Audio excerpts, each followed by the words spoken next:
Move over, Patrick Waugh. There is a new number 2 in the NHL in goalie wins. Marc-Andre Fleury, as he shuts out the New York Islanders tonight 5-0. We got a lot to talk about here in tonight's Locked On Wild postcast. We'll talk about Fleury's performance. We'll talk about the defense surprisingly looking better by adding a couple of key pieces back in. And we'll talk about Bill Guerin's state of the Minnesota Wild address as well. All that coming up on tonight's Locked On Wild postcast. Let's fire it up.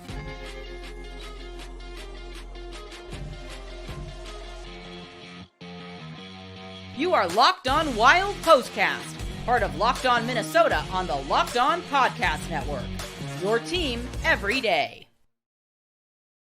What's happening, everybody? The Minnesota Wilds pick up a 5-0 win over the New York Islanders as Marc-Andre Fleury records win number 552 on the season.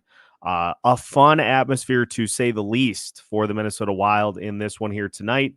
And a lot to discuss that happened before the game as well. So we got a lot to get to here. We thank everybody for hopping in and joining us in tonight's Locked On Wild postcast, as you do typically every night after every game.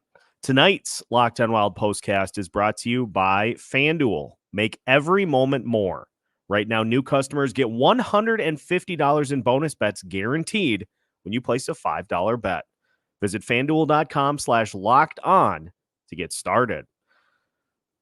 A lot to get to here in this one. You have the closed door meeting after the Arizona game, in which the Wild had their third closed door meeting of the season so far. You have Bill Guerin's comments before the game here tonight. Before we get into all that, we're going to dive right in to the two, I think, biggest positives in tonight's game. Marc-Andre Fleury picking up the win, recording a shutout.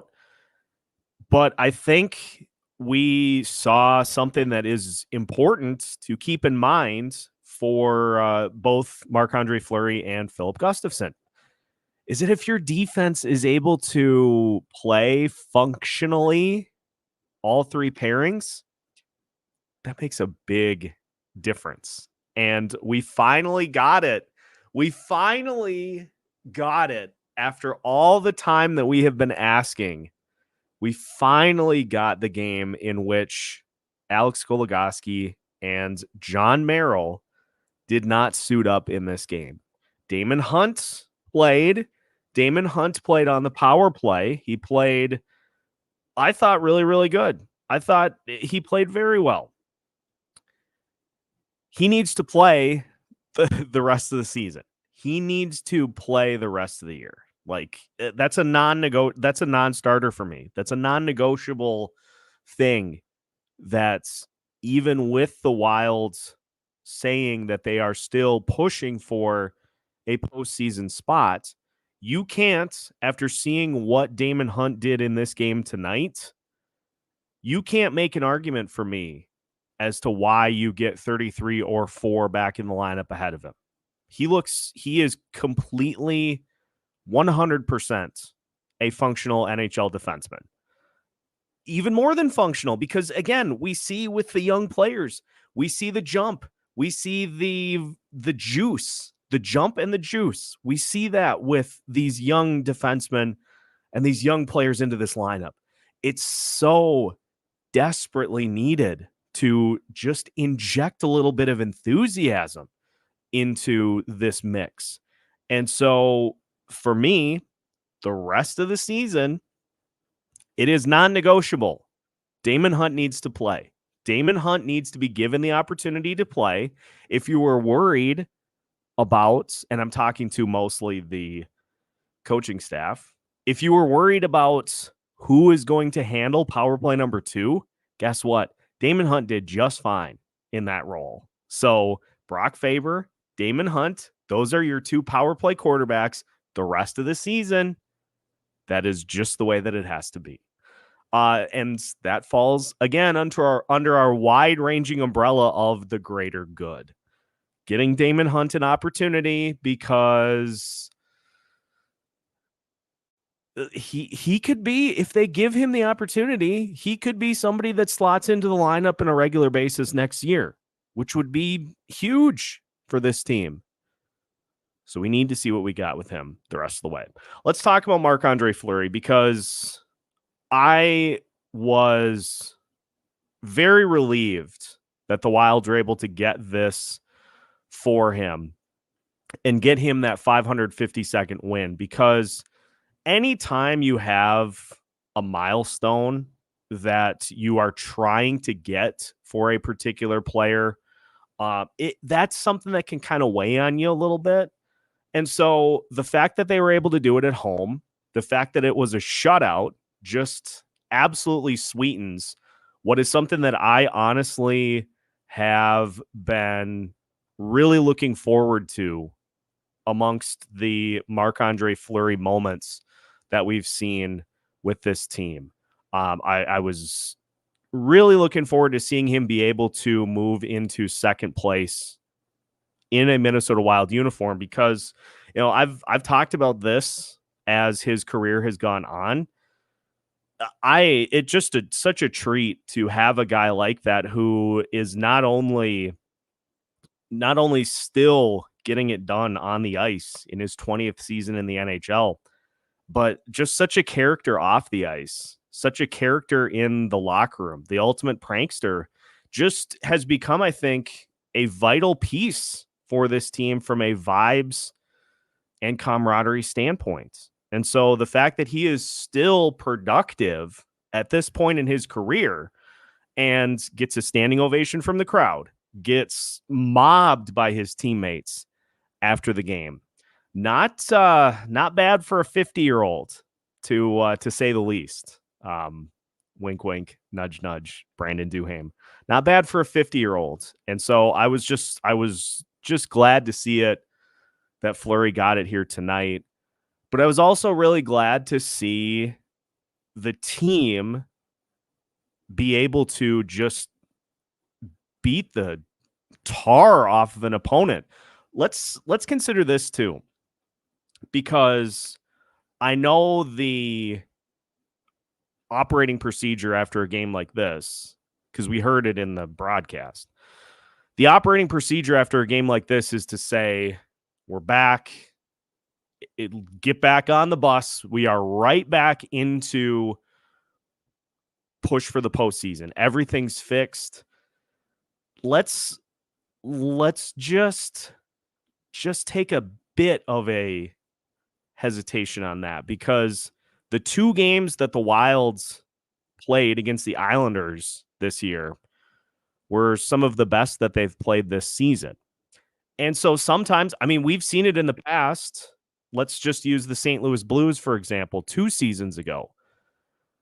Sometimes you just have a team's number, and sometimes you just match up really, really well with an opponent. The Wild outscored the Islanders 9-2 in the 2 games this year. They, if I recall correctly from that first meeting of the season, they beat the tar out of them in that first matchup, and they did the same thing here in this one. It is part the opponent,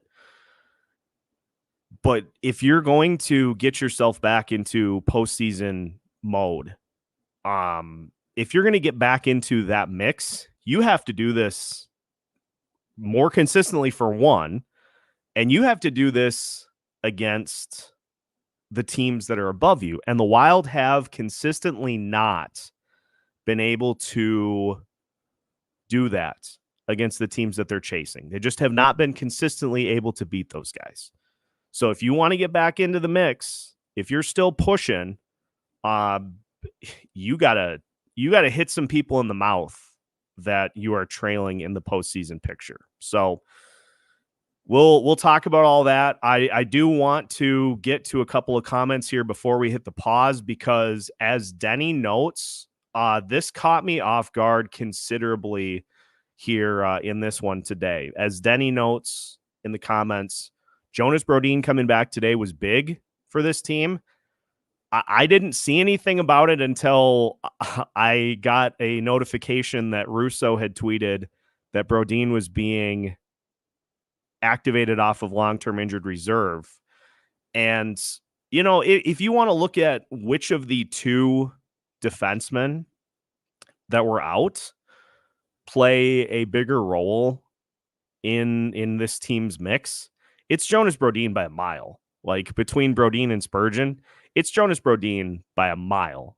I thought he looked good. I thought Brodin looked good in this one. He had some burst.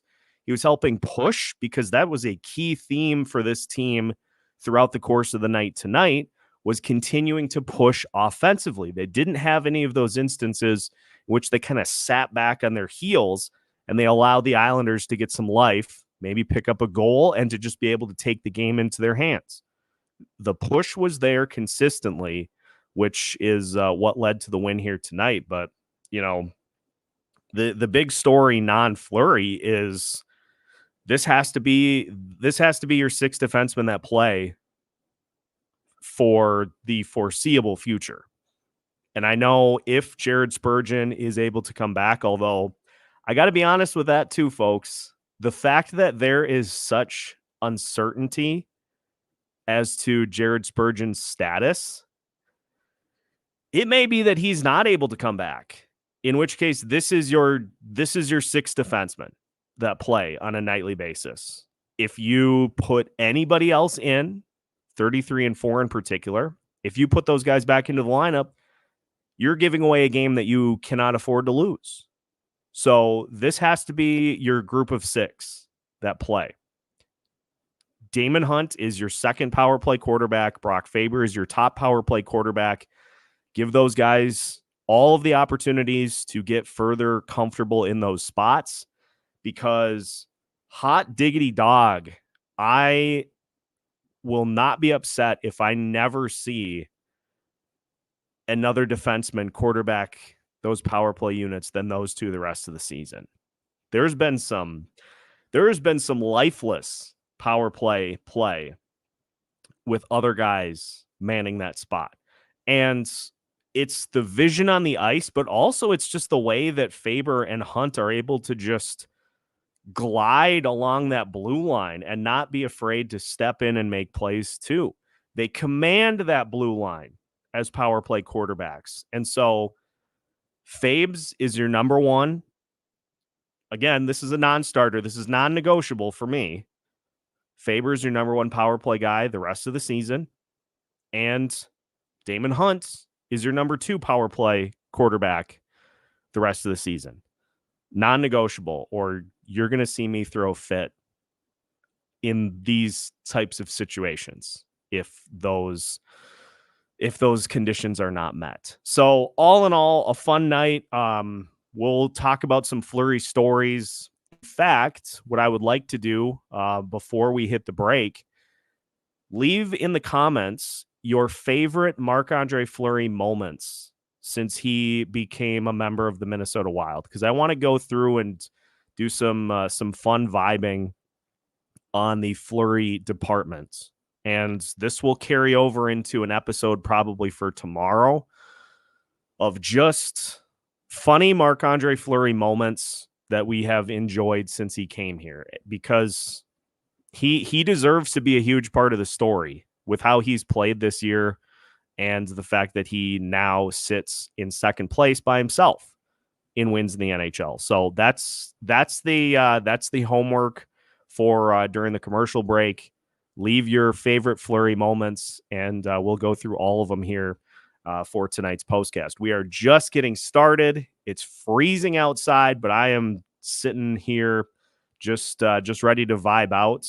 I love the fact that this was an earlier start tonight too, which means that we don't have to be worrying about going until 10 or 11 o'clock at night. We can vibe out here for as long as the vibes continue to be good. Wild win 5-0. We've got plenty more coming up on today's Locked On Wild postcast after this.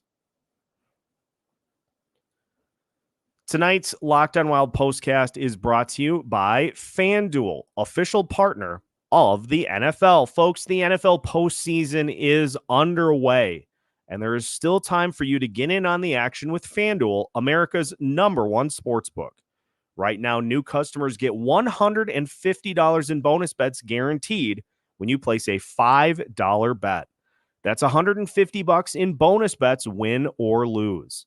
FanDuel makes it incredibly easy to bet with their same game parlays. You can bet the second period over if that's your specialty. You can also find bets in the Explore tab, and you can put a parlay together that is unbeatable in the Parlay Hub. Those are the easiest ways to find the most popular bets on FanDuel. And to put a little NHL spin on it, if you had Eriksson Ek to score an anytime goal in tonight's game against the Islanders, you had a pretty good night because he scored twice, as did Matt Zuccarello. So if you had either of those two with an anytime goal, you're feeling great at FanDuel. Make sure to head to FanDuel.com/lockedon to make your first bet a layup. FanDuel, official partner of the NFL. The Minnesota Wild win by a score of 5-0 over the New York Islanders. Tonight's Locked On Wild postcast continues, and we've got a lot to get to here in tonight's show because we got to talk about Bill Guerin's comments before the game. We have a lot to discuss in tonight's postcast. So let's get to your comments. We're going to start with Mike, who wants us to fully celebrate the history that we saw here tonight. And that's been something, as I mentioned, that I've been trying to appreciate throughout the entirety of the Fleury tenure, is just appreciating the fact that we get to see somebody who is one of the best goalies ever, not just of the last 10, 20 years, ever. And I think the thing that makes it more rewarding to watch is the fact that he just is so acrobatic and is so chaotically fun to watch every time he's in the net.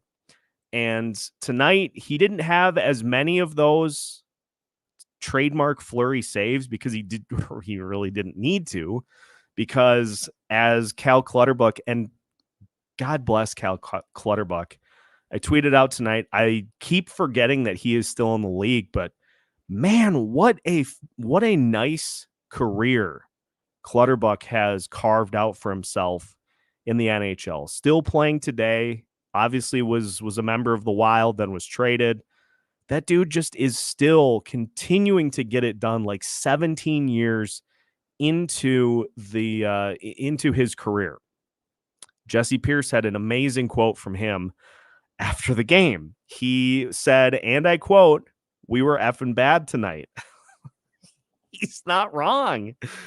That Islanders team just does not match up well against the Minnesota Wild. And I think the broadcast noted that that's 7 straight times that the Wild have beaten the Islanders, which I don't know that it means as much because of the amount of turnover you get year to year.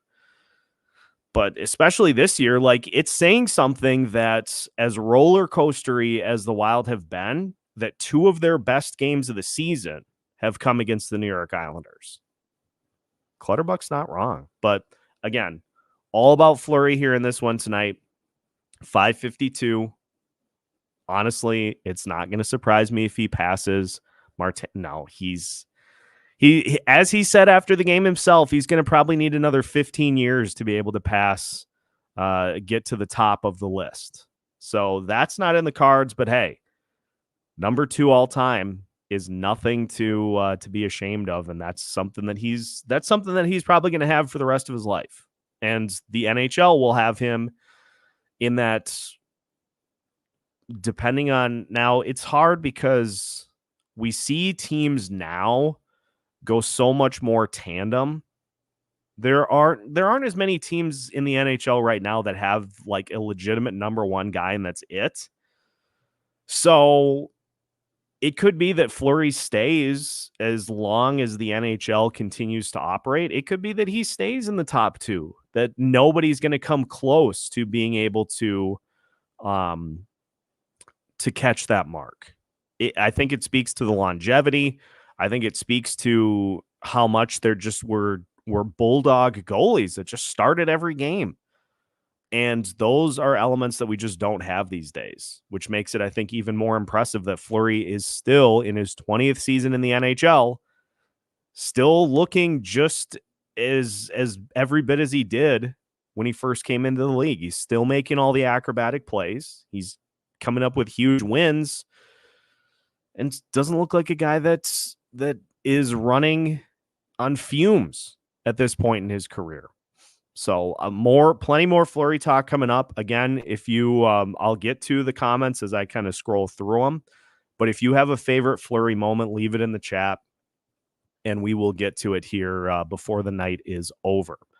Let's go to Quadrum here tonight. I was worried Kaprizov might have a similar lull to before, but I was actually impressed with his play. He looked even better than before his injury versus the Jets. Yeah, this is a good point, because I thought Fleury looked, of the mostly no-shows against the Coyotes, I thought Kaprizov looked pretty good against Arizona. And so you stack that with this game, and I think the Wild are fortunate that this was a different injury than he sustained against the Jets. It's two different injuries, fractured ribs or whatever it was this time, because fractured ribs, and I can't really speak to it because I've never sustained that type of an injury, but it seems to me to be more of a pain management thing as opposed to like an actual physical impediment, like the first injury was. So I think we just continue to see Kaprizov heal up and to be able to better move with the first injury. And so I don't think this one is going to slow him down as much. So we continue to like it. As soon as he came back, he just left right off where he had been before getting hurt against the Jets this time. So that's hugely encouraging from a greater good perspective, is that Kaprizov continues to push. Honestly, it's not going to surprise me at all if he scores in one of these games against Florida and Tampa Bay and Carolina on this little 3-game road trip of death. It's not going to surprise me at all if he scores in one or two of those games, because we're I think seeing exactly where we hoped he would be at the beginning of the year. We're seeing him now get back to looking pretty much where he has been over the last few seasons. So that's real nice, as Cousin Eddie would say, and we need more of it. Amanda joining us tonight. The way they rushed Flower tonight, yeah, it got dusty. It got dusty in my apartment too. I was super intrigued by how Russo put it after the game, in saying that he really has not seen anybody who is just widely heralded as like an all-time teammate amongst the all the places that he's played, all the teams that Michael Russo has covered here, noting that it's a rarity. I think it speaks to the character that Fleury has, the way that he keeps things light. The pranks don't hurt. But I think that really does show you that as much as Fleury has been able to, the way that he's been able to just continue to rack up these wins, like the fact that his character is even more impressive than that is just a testament to the type of guy, truly a generational type goalie, is Marc-Andre Fleury. And so just an awesome celebration. Now, I was trying to take it all in, but the Bally's app decided to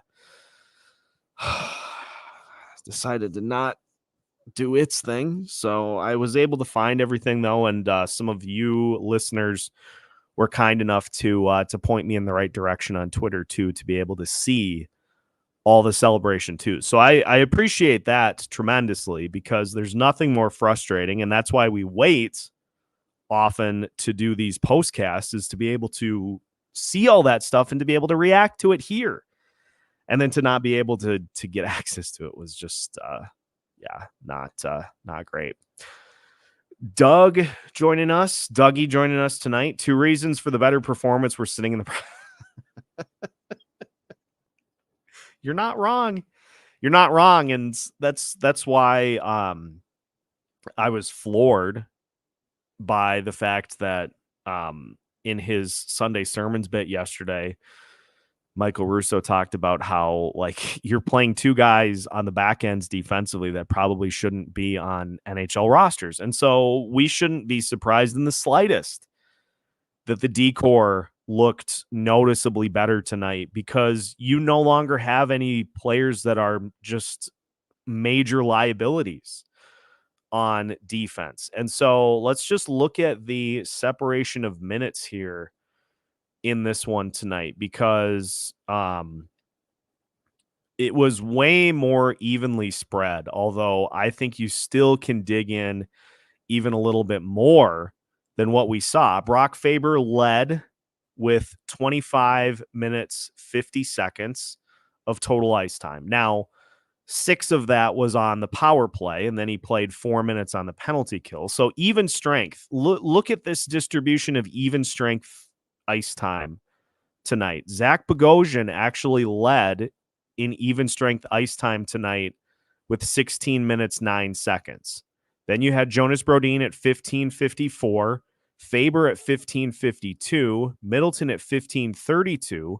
Damon Hunt played 12 minutes, 34 seconds of even strength time, and Dakota Mermis played 11 minutes, 38 seconds of even strength time.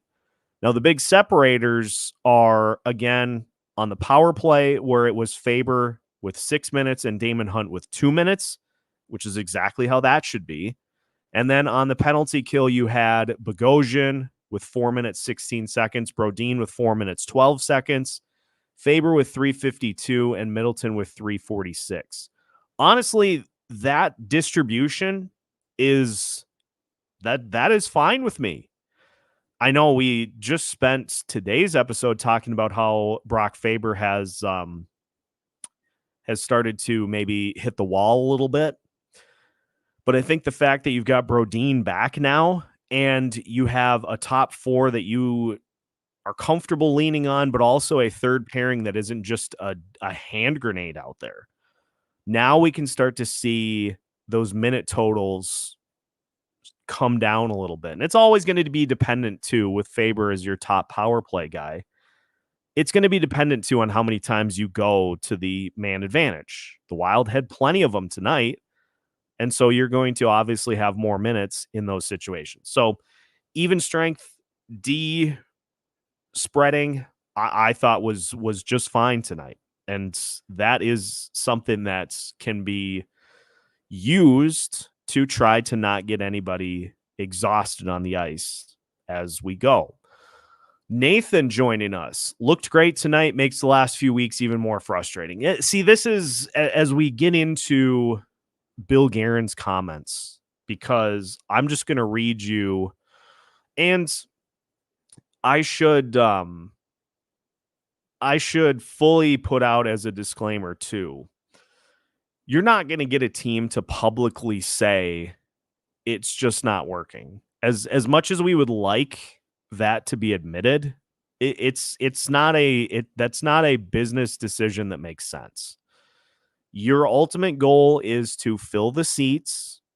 And so if the operative phrase is this is still a playoff team, whether we believe it or not, and I still just think it's too tough of a hill for this team to climb. And so I would rather see them prioritize getting players some looks and not trying to grind everybody into the ground to push for a postseason spot that you could end up losing out on the last day of the season, as opposed to even if you put a run together to get yourself into position, what is the difference between now being in a top 10 position to draft and at the end of the season not being in the postseason either?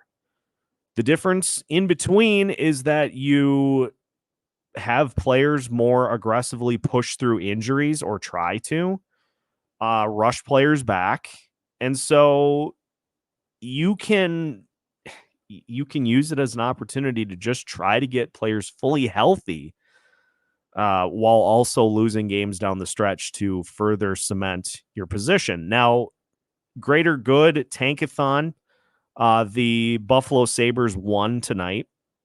So the Wild did not seed 6th overall, even though they won also. And even the rest of this week with Florida, Tampa Bay, and Carolina, you're probably still going to end up at 1-3, which doesn't hurt your draft position at all. But Nathan, to kind of pull back in, Nathan brings up a great point here, is that it just seems like this team is able to put together these types of games, put together these really good effort games, only to follow it up with an absolute clunker the next night. And so the messaging being, we have to play better. Like, no duh. If you want to be a playoff team, you got to play a lot better. And I think we saw the defense improve tonight, which is something that this team is going to desperately need. But there are still questions about the offense. There are still questions about the special teams. What happens if somebody else gets hurt down the stretch? And so if that is what the MO is, you have to play the best hockey you've played all season, better than what you did when John Hines took over, if you want to get in. And anything less than that, you're not going to. So, yeah, it's just such a Jekyll and Hyde team. It shouldn't take 3 different closed-door meetings. And, I was actually, if the reports are true that Matt Zuccarello, lit into people in this latest round of closed-door meetings, props to him. Props to Zuccarello for towing the enough is enough line and then backing it up by scoring in this game against the Islanders. But it should never have gotten to this point. You shouldn't have to be motivated this many different times. Closed door meetings, coaches being fired, players being ripped on a daily basis by the media. It shouldn't take this much motivation for you to play a way in which gets you into the postseason.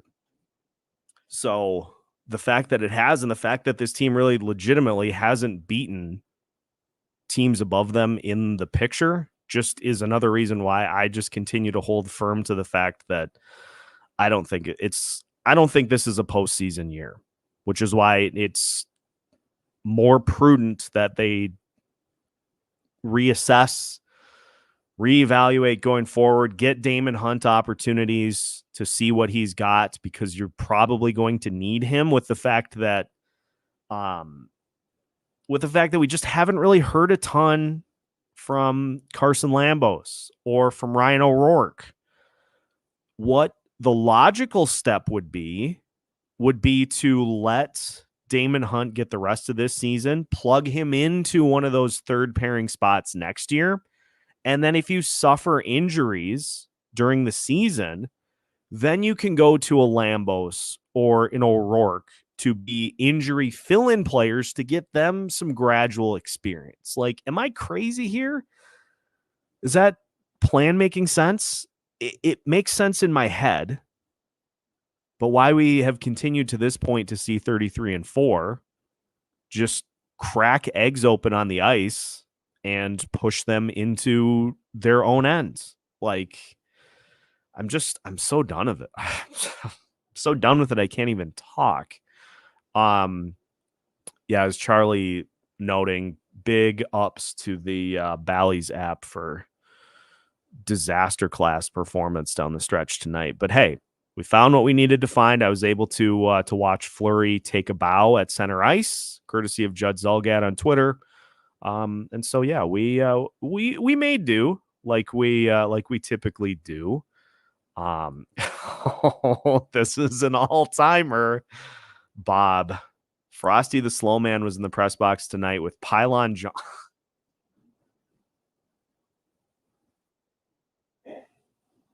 Pylon John is the winner for nickname of the season. Like, stop the count.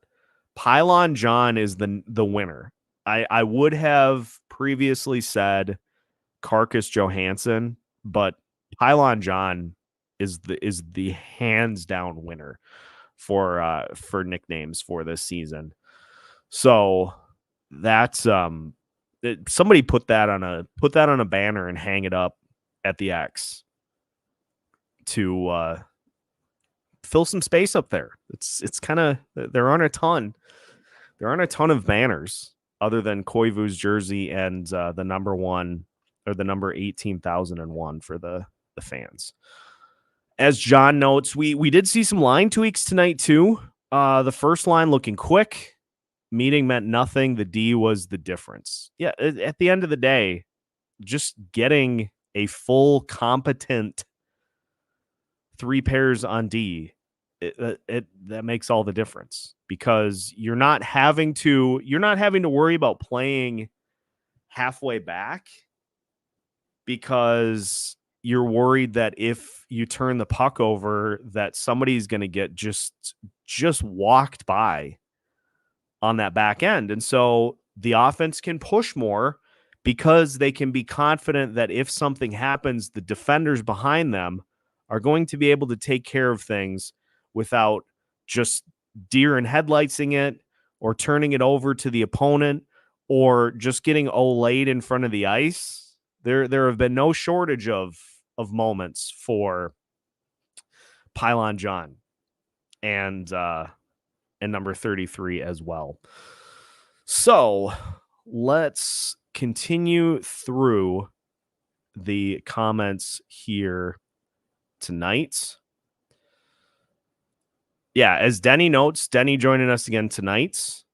Hunt played his way onto the team a long time ago. This has been one of the more frustrating things, I think, this season, is that this is nothing new for Damon Hunt. He's looked like this every time he's been in. And yet we just continue to see the likes of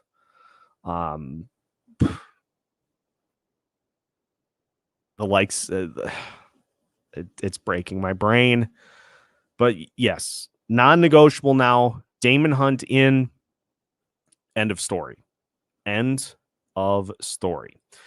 And as Quadrum notes, even if Hunt and Murmis mess up sometimes, the fact that they're younger than Merrill and Goose and can skate faster alone should be cause enough for them to start. This has been a common theme for the young players on this team all season, is there are going to be mistakes made, and these players learn from them, and they just continue to go out there and play. They learn from them. They don't usually make the same mistakes. They own up to them too. And they just continue to affect the game in a winning way too. Not just in a, Merrill took 2 penalties tonight and the Wild got scored on in both of them, and that's why they lost the game. Like, you don't see that with Damon Hunt. You don't see that with Brock Faber. You don't see that with Marco Rossi. You don't see that with Dakota Murmis. You don't see that with any of these guys who are treating every game as if they still have to earn a spot in the lineup. And so that has just injected some life into this team. And this is the funny thing too, is we're not even asking for anything like super out of the way, because Damon Hunt is just better. He's just better than those two. And so if you truly are trying to win your way back into the postseason, he's got to be in the lineup every day. So greater good is, in this instance, going to tangle and mesh with, I believe, in this team. This is one of the few times that it will. Damon Hunt just has to play because he impacts the bottom line much better than Golikovsky and Pylon John. Mateo joining us. The Wild finally looked across the ice and said, we can beat the you-know-what out of this team, and then they went out and did it. Yeah, something about the Islanders just brings out the absolute best in the Minnesota Wild this season, and that's not something that they can say about hardly any other team that they've played.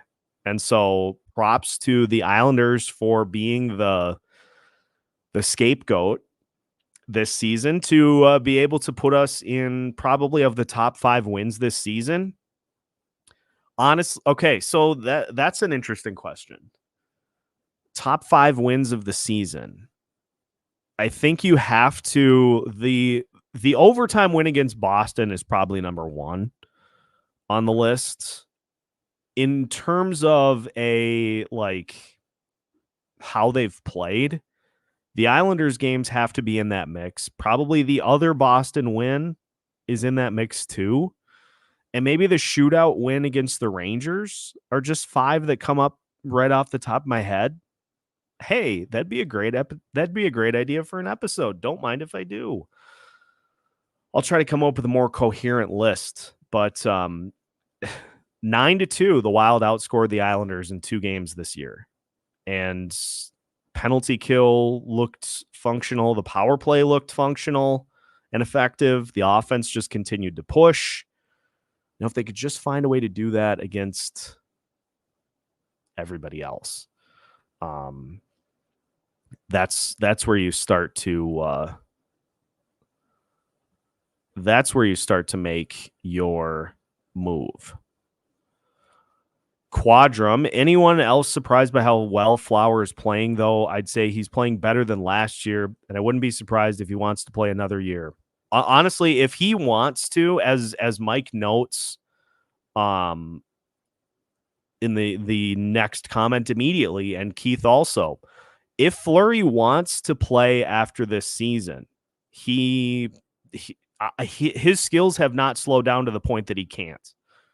The question is going to be, does he want to go through the full rigors of the off season to prepare for the season, the in-season travel, and everything along those lines? Does he want to put himself through that again? And what is he going to be chasing too? That's the other thing. What is going to be on the agenda for him now that he has moved into second place all time in wins? The only thing for him to really chase is another cup. And as much as he likes it here, it's not going to happen here.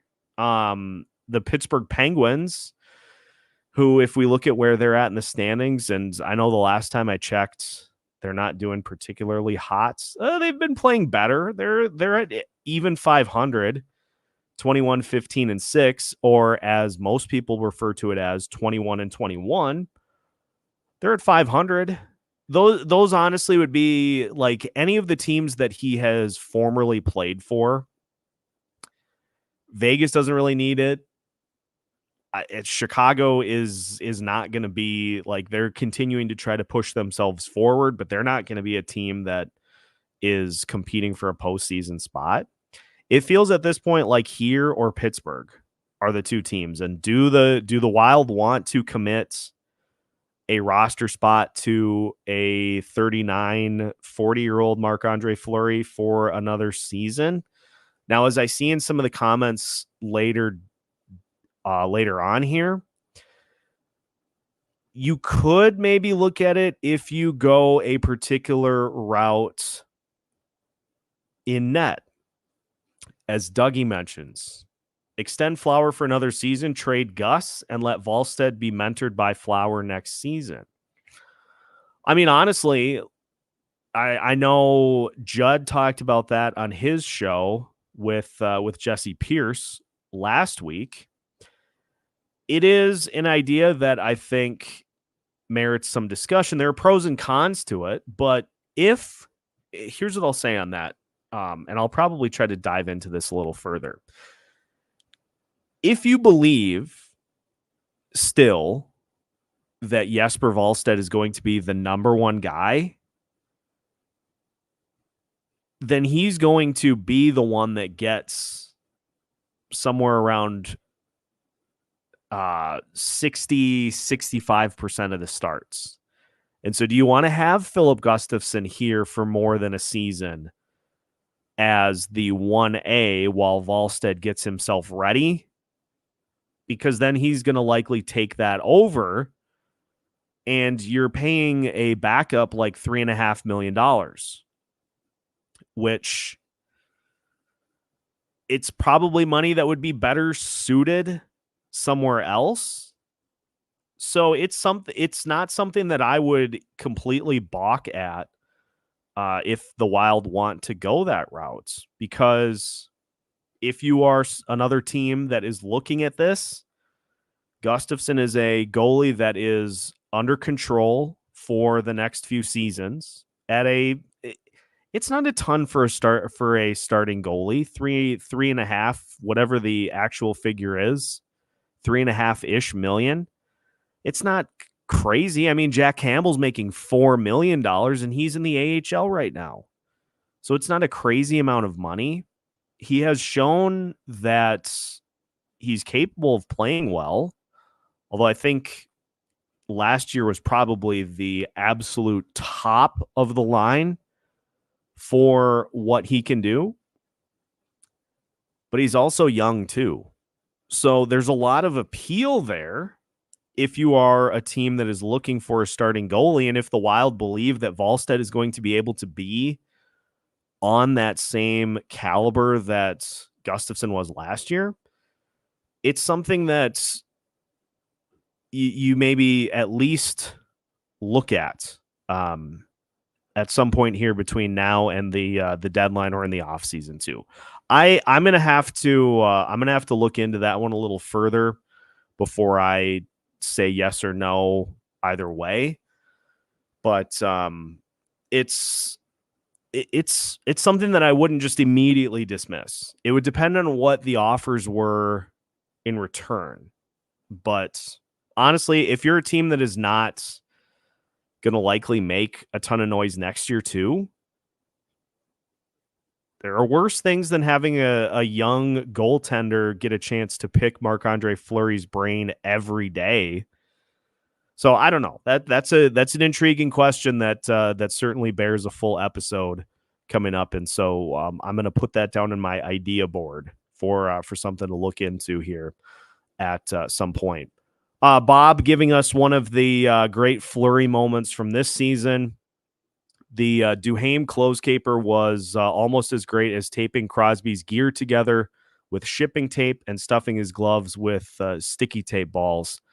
He's had so many different prank moments over the course of his career, and like the Duhaime stuff this year has just been great. Like the back and forth between those two, Duhaime calling Fleury 50 years old after a game, Fleury taking his clothes out of his locker and leaving him like disco gear, essentially, then nailing his shoes to the floor, having him wear like those high stepper moon boot things, Duhaime giving Fleury a cane. Like that's an all-time exchange between those two.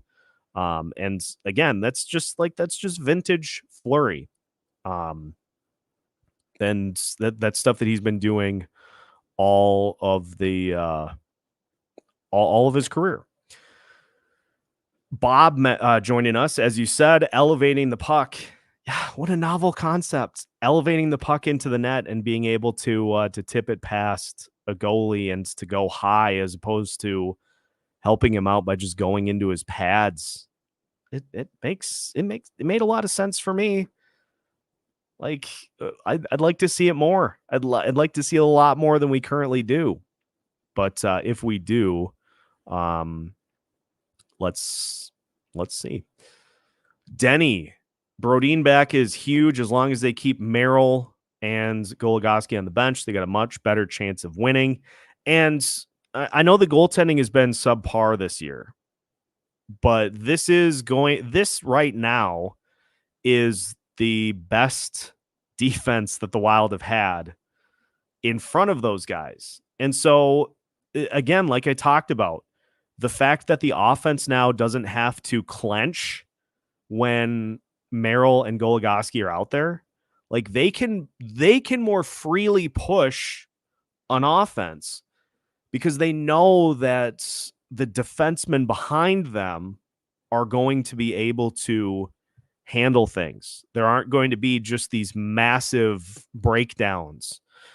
When was the last time we could look at a game and say, hey, 0 defensive breakdowns? I mean, there were probably one or two, but there was nothing that cost this team in any way in this game tonight. And that's not a coincidence. That is not a coincidence. That's, hey, let's subtract the traffic cones. Let's put in some competent play and prosper.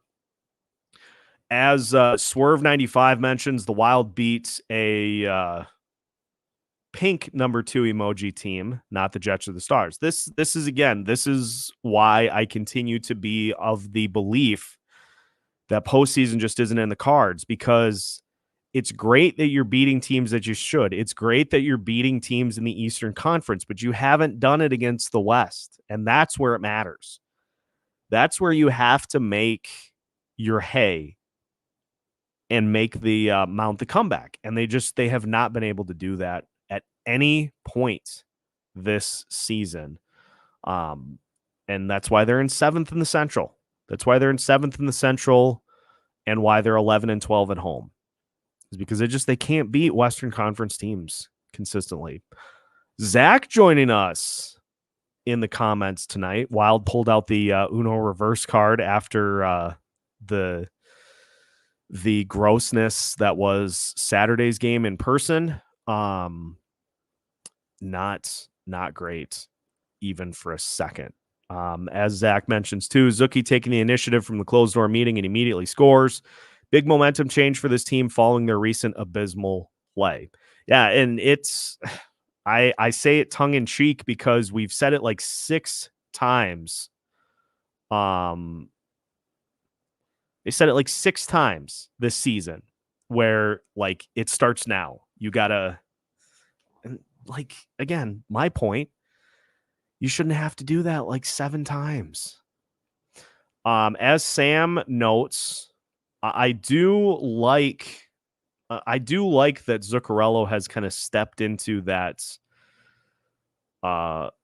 leadership role.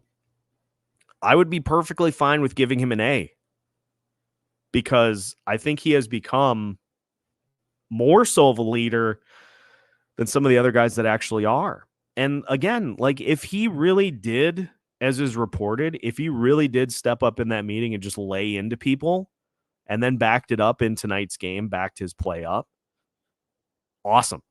He's like, I have already said, I've already gone on record as saying that was one of the contracts that I have the least issues with. 2-year deal, pay cut, still productive. And so if he's adding he's a veteran enough player that he's been a leader with the Rangers. You know, he's worked his way into that role with the Minnesota Wilds. I'm all for it. I'm all for somebody doing it, and just glad to see that it's Zuccarello that did. Quadrum, let's not glide over the shorty. I was PO'd about how many shorthanded goals we gave up this year versus the last few, especially to Dallas. This was a repeat of the Montreal game where the Wild scored, I think, 3 power play goals and 2 shorthanded goals against the Canadiens, like, to start the season. But the thing was, too, is in that Montreal game, I was like, I don't know if they played particularly well in that one. This one they did, and they were able to take advantage of some just gross play, as Cal Clutterbuck said himself, from the Islanders. Freddie joining us. Funny how well we play when our talent isn't injured from dirty plays the NHL doesn't punish. I have no objections to it's not wrong. NHL continuing to prioritize not doing anything about anything from a safety perspective. Bob, What could help is we see guys starting to know where each other are. Changing lines every night is detrimental to cohesion. Freddie's still a non-factor tonight. I just don't think he has a role here. I don't disagree with this because, again, like I think we saw kind of the height of what he offers last year, 2 years ago. And if he isn't on a line with two like dynamic play drivers offensively, he does not produce. So I just can't really I just can't really get on board with it. Trav mentioning, and again, this is kind of my point of like, let's tap the brakes a little bit on like, we're back, season's back on track. We're back exactly to where we were. Was this game a case of even a blind squirrel finds a nut? Let's not get too excited with a win over a crap team. Like the encouraging things tonight was that we saw Damon Hunt finally get an opportunity, but again, you have to do it against the teams that are better than you if you want to get into the postseason picture. You're not going to get there by beating the teams below you in the standings, although to be fair, that list is very small. You have to turn games around against the teams above you, and they have not consistently done that this year. So this Florida trip, it's very likely that the Wild go 0-3. Like Florida, one of the best teams in the Eastern Conference, Tampa Bay Lightning on the second night of a back-to-back. We saw what they did. They didn't even have to try in that game against the Wild at the X. And then Carolina is like 10-2 in their last 12 games, and that's a nightmare matchup for the Minnesota Wild. So this is how this entire season has gone, is you take a step forward like this, you get the, hey, we're back, and then you lose like 4 in a row. So get it to, I'm not even going to throw out like you have to win this many games in a row in order to get me back on. Win your next one. And then after you win that one, win the next one, and win the next one, and the next one, and the next one. But if you just go and you lose to the Panthers, like, what are you gonna do? Push it to the All-Star break then and say, okay, now we have to restart our season. Mike's got it. Mike is right on. It's a dangle the carrot game. So let's look now, because I see that they have I see that you guys have wonderfully lined them up in the comments here now that I'm finally to that point. Let's talk about Fleury moments since he took over in Minnesota. And we'll start with Bob. Fleury practicing with the cane was amazing. The fact that, saw the pictures in practice and he's got the cane just right outside the net, and that he actually used it, is just quintessential Marc-Andre Fleury, that he was like, oh, ha ha ha, I'll play your game. And he actually made some saves with it too, which was just amazing. Keith diving across the crease in the pulled goalie moment. This honestly is probably, I'm going to put it second on my list, because I was having heart palpitations watching that, because he goes to the bench and he has to come back. Then the Wild get the puck back, and so he starts to move back to the crease. No, they turned it over. So then all of a sudden, like, I'm watching the game. All of a sudden, I see him come in off screen in a full sprint and just Superman dive to try to prevent the empty netter. I was howling at my TV watching that. And again, it's perfect Fleury. It's quintessential. We've seen him do that a couple of times here. He had the game against the Tampa Bay Lightning last year, in which the Lightning got like a breakaway, and he goes like 20 feet up and just goes into a dive to try to impede the Lightning for a potential breakaway goal.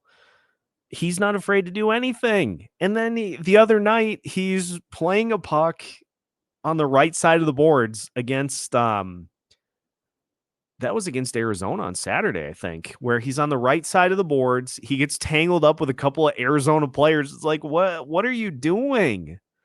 But it's perfect. It's perfect Fleury. Another one from this preseason, as Amlux notes, is when he tripped Bedard in the preseason game during the shootout and kind of gave him a stick tap. I loved that bit. That was very much a welcome to the league kid moment that Fleury pulled. That it was hilarious. But number one on the list, as Crafty Auntie M notes, is Fleury wanting to fight Binnington. This is hands down one of my favorite moments of the last 3 seasons. Is going he was ready to do it. Fleury was ready to drop the gloves against Binnington, and we were robbed of what would have been an all-time moment for a goalie who has done basically everything in his career except goalie fight. Don't quote me on that. If I remember correctly, he mentioned that he had not yet gotten in a goalie fight at that point, and he was ready. Binnington was ready, and those darn officials just had to intervene and take it away from us. What could have been the all-time, like they would have played that highlight at the XL Energy Center for decades after it happened. An actual legit goalie fight, like, come on. We were robbed. We were robbed of an opportunity for an eternal highlight that would have followed him throughout the rest of his career. We just didn't get it. Sam, Flowers save against the Avs in October where he rolls onto his back. So then this reminds me too of the one that he had against the Blue Jackets where the puck popped up into the air. Nobody saw it, and all of a sudden, like, it hits the ground, and he just, like, that and the save he made in overtime where he's somehow able to snag it and keep the Wild from losing to Columbus. Like, those are some all-time saves. Were just he's got a laundry list of them. 98 Charlie, start with Flower going to the corner to battle for the puck against this was the one I was thinking of, where he goes into the corner, he ends up getting tangled up with a couple of Arizona players, and I'm just sitting up in the box, I'm going like, what is happening? It's quintessential. Bob, every old school flop and flail and gratitude to the pipes. That's another all-timer for Fleury, is anytime a puck hits the crossbar or hits the post, he gives it a love tap. And that's a quintessential Fleury bit too. That is so great. I'm really glad that that we have so many in here, because there are so many. And Quadrum brings up a good one too. My Flower funny moment is this. I was shocked to see how nice he was when he spoke to the media after getting traded.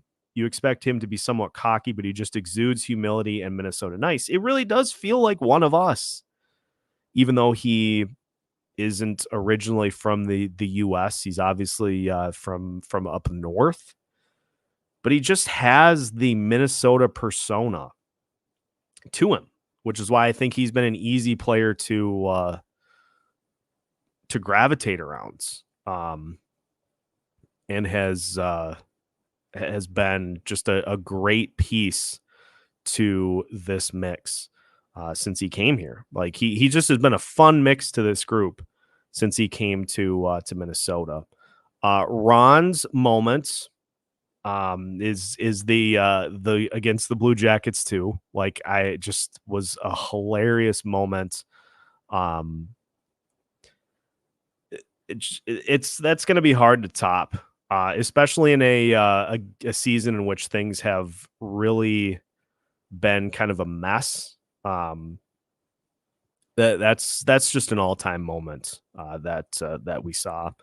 John, any Fleury flip-flop save kills me. The dude is just a classic. It's just so it's just so fun to see him continue at this old age to be able to make these tremendous saves. Is there any goalie that thanks the post god so adamantly? No, that's a Fleury staple. That is a that's just a part of his persona, is just being somebody that is so at 50 at 50, as Bob says. Okay, I think that is most of the actually let's get back to one more on Fleury, and then we'll kind of pull back in to wrap up with what we saw here tonight. Zach, I tell myself to never get used to seeing Marc-Andre Fleury in the crease. Pretty awesome to see a wild jersey on him on this historical night. We will look back at this era forever. It's Favre with the Vikings. It's just those all-timers that grace the presence of the team for a bit of time, just a sliver in the history of the game. But that's what makes it fun, is that sometimes your paths intertwine with surefire Hall of Famers that we will likely never see do this at this level again. So loved that. Loved all the Fleury. Let's just pull back into this game a little bit as we kind of start to wind things down here. As Denny notes, the defense transformed. That is the single biggest, I think, talker of this game that is not Marc-Andre Fleury related, is that this was the most functional that this defense has looked since the season started.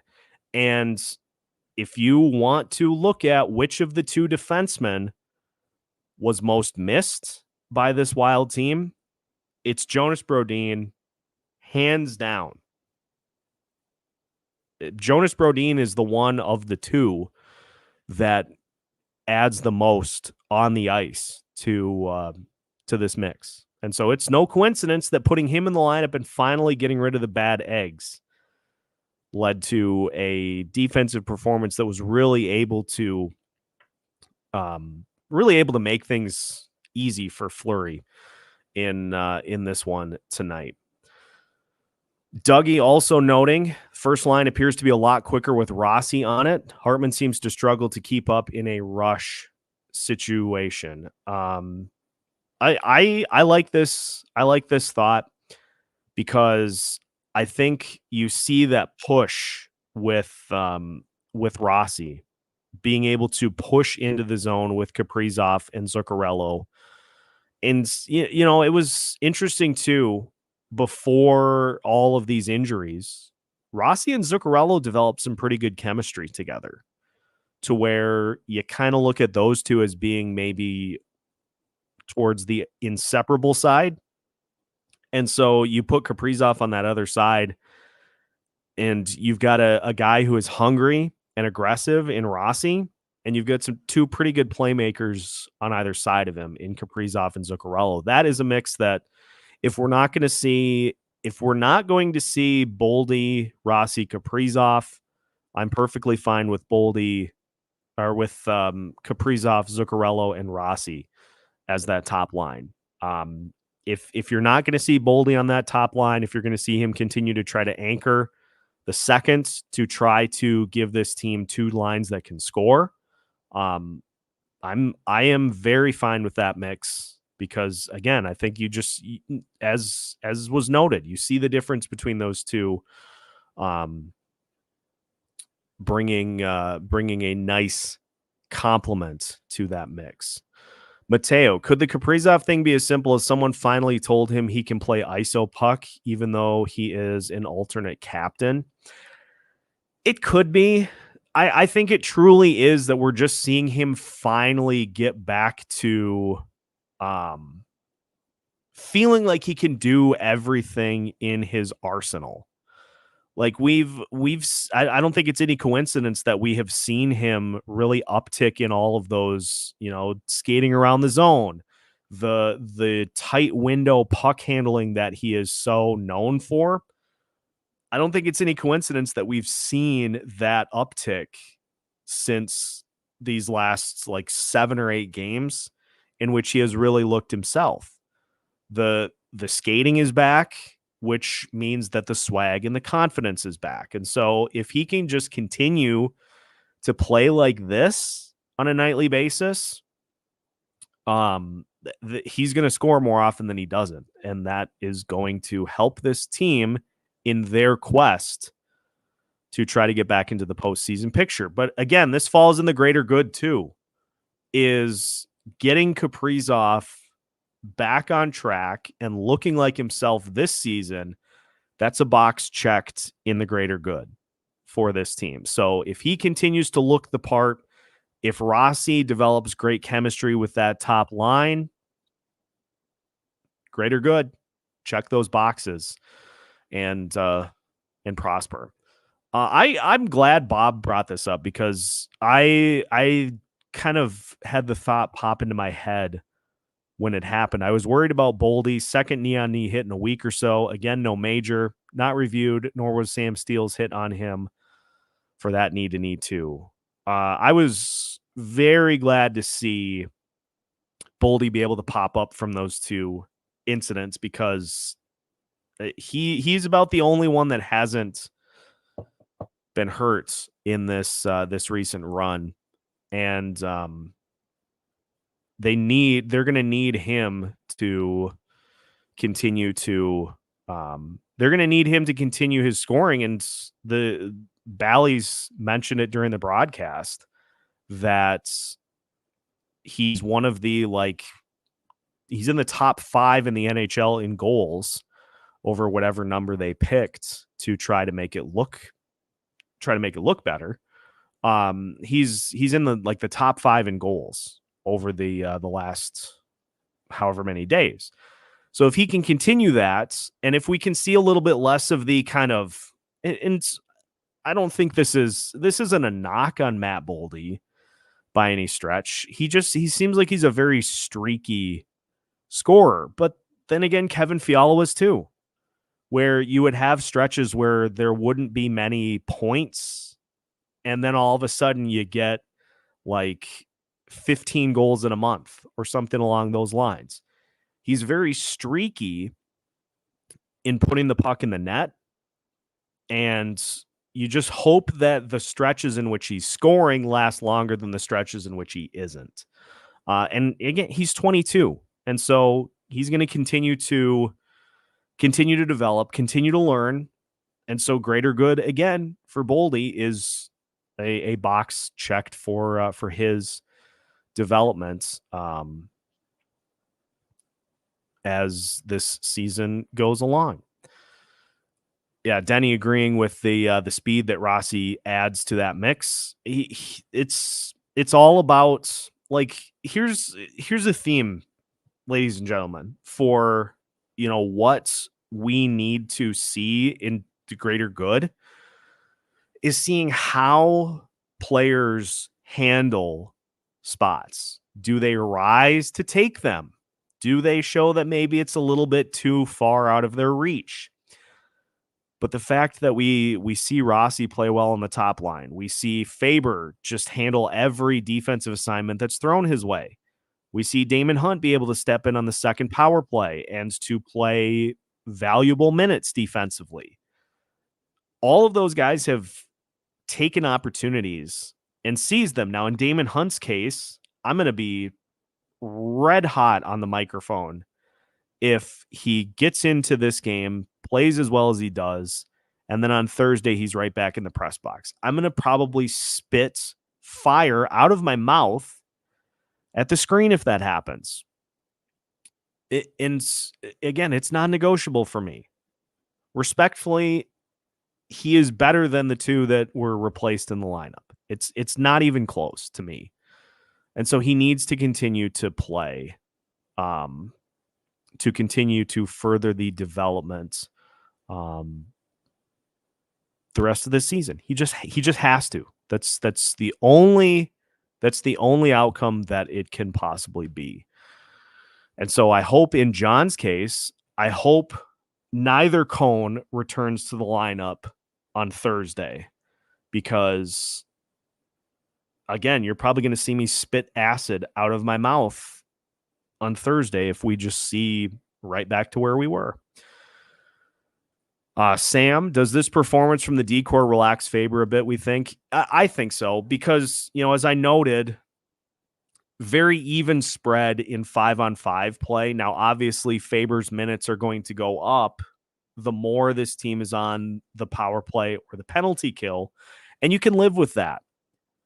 But if you can keep that even, if you can keep the even strength minutes more evenly spread, that's where you can give him a little bit of a breather, even having those top responsibilities on the penalty kill and the power play. So his minutes are still going to probably be high, especially on nights like tonight where there were 5 power play opportunities for the Wilds. His minutes are going to be high in those instances, but if you can give him some breathers in 5-on-5, that's where things that's where you can manage him down the stretch. How would you like to be the Iowa coach with that revolving roster? Well, not only do you have players coming up continually, but they've got guys that have been injured too in their lineup. Adam Beckman's been hurt. Sammy Walker's been injured at points throughout the year. Jasper Wallstedt was injured earlier in the season. So they've had their injuries too. It just seems like it's been an organization-wide rash of injuries that have just robbed this team of large stretches of play. As Ron notes, we've witnessed the reason why in these last 2 years why Marc-Andre Fleury was a first-round pick. He just continues to get it done. As Sam notes, when Flower joined the NHL, there were 30 teams, and he has chalked up now wins against 33. It's a testament to his staying power, his durability, and the fun that he brings to the table. Mateo, I think, really captures the essence of what we're looking for here at Locked On Wilds. Is they're not gonna lose out the rest of the season, and the fact that they are continuing to push. And I'm just realizing now that we're an hour and 20 minutes into this, and I really haven't discussed anything that Bill Guerin said today. Well, looks like that's getting moved to tomorrow's episode.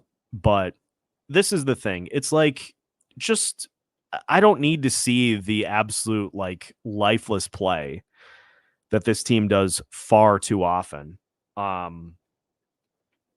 If they're going to lose some games,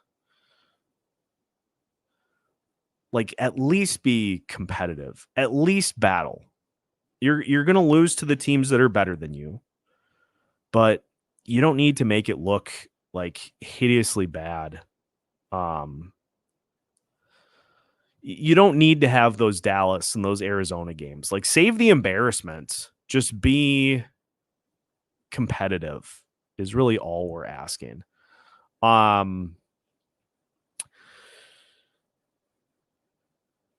Let's see. Denny brings up a great point here. We are going to be incorporating additional episodes into the Locked On Wild caseload, which will allow fans the opportunity to hop on the microphone and share your thoughts. working on getting that rolling, hopefully by the end of this week, if not for sure next week. And there will be a distinct process for how this works, which will involve the Locked On Wild email address. So stay tuned. I do want to get some great. I do want to get an opportunity for this listening audience to further the interaction. Denny is absolutely right. He's been a huge driver of this, and it's 100% needed to continue to just build on this. And so we'll be incorporating that. There will be instructions on what to do in the episode descriptions, and I'll mention it throughout the episodes too, once we get that rolling. So like I said, again, hoping to get that going by the end of this week, if not for sure next week. We are going to get the Locked On Wild listening audience on the microphone going forward, and it's going to be a permanent thing. So it's coming. It is coming here before too long. Let's just look at some final comments here as we now approach 1 hour and 20 minutes on tonight's Locked On Wild postcast. Mike, I think Lambos probably has the fastest route to make the lineup. Man, that would be a fun look this season. I think if he can, it sounds like I was trying to get some intel on Lambos, and it sounds like he has been going through some growing pains in this season so far. It's to be expected, though. It's his first season, I think, in Iowa. So it's to be expected. If he can just kind of get his feet under him, pun intended, if he can get his feet under him this season, then I think you treat him next year like the Wild have treated Damon Hunt this year. And I don't mean having him sit in the press box for long stretches of play. I mean that if you suffer any injuries, you bring him up and put him on a third pairing role to get him some minutes, get him acclimated to the NHL level, start to slowly increase what you're asking of him. Damon Hunt has shown that he's capable. He's young, but he's very capable. And so if he's in the mix next year full time, then you start with Lambos as a fill-in. Maybe Ryan O'Rourke, depending on how many injuries you're looking at. And you give those guys opportunity, you build them up, and then before you know it, they are in the mix for the spots on defense. Denny noting the Wilds have to go on a 10-game win streak to get back in the race. He's not wrong. Denny's not wrong here. Like that's the problem with how far back the Wild are at this point, is that you have to overcompensate your performance to catch everybody.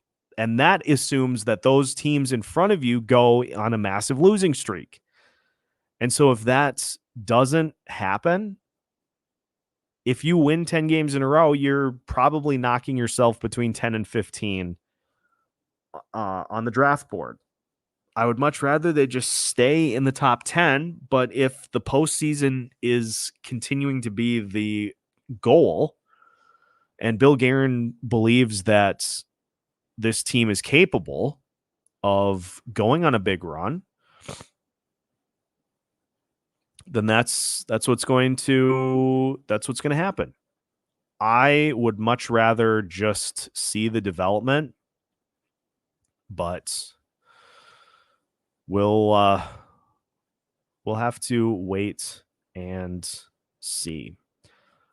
Final one that I think I will talk about is Jared Spurgeon. It is interesting that he has been, and I know he's injured, and when players are hurt, you don't typically due media availability, all those things. But it's interesting because what has been one of the things that I think has been just so lacking pretty much all this season from key players is just the leadership aspect. We see it on a nightly basis from Brock Faber, always willing to step up and answer questions from the media. He's put in that position, to be honest, probably too many times. And I really wonder what Bill Guerin's feeling on this is, because I know Spurgeon is a very respected voice in the locker room. I know he is very accommodating to new players and all of those things. But it's like, what have we seen over these last couple of seasons is it's a group that when adversity hits, in particular in the postseason, they turtle. And I would much rather see somebody who is not going to accept those types of results and is going to put people in their place when needed to ensure that those types of things don't happen. And so I have no idea. I would imagine if the situation, if this season plays out the way that it looks like it's going to, I don't think there's going to be any sort of captaincy change, but like at some point, Brock Faber is going to get an A or a C. I think Matt Zuccarello is certainly worthy of one. Like, you have guys that you like in these situations as your leadership group, but I don't think they're necessarily the leaders of the team. I don't know. The whole captaincy thing for me is that whole thing is hard for me to kind of dive into because I never played hockey, and so there's a lot more that goes into it than even I am aware. So that, I think, is about all I have. Just looking through the comments here quick before we sign off. As mentioned, we'll include what we're gonna do with this is have people email in to the Locked On Wild's email inbox to line up times to hop on as guests. So that's the main part of how that's going to work. And so I'll include the email address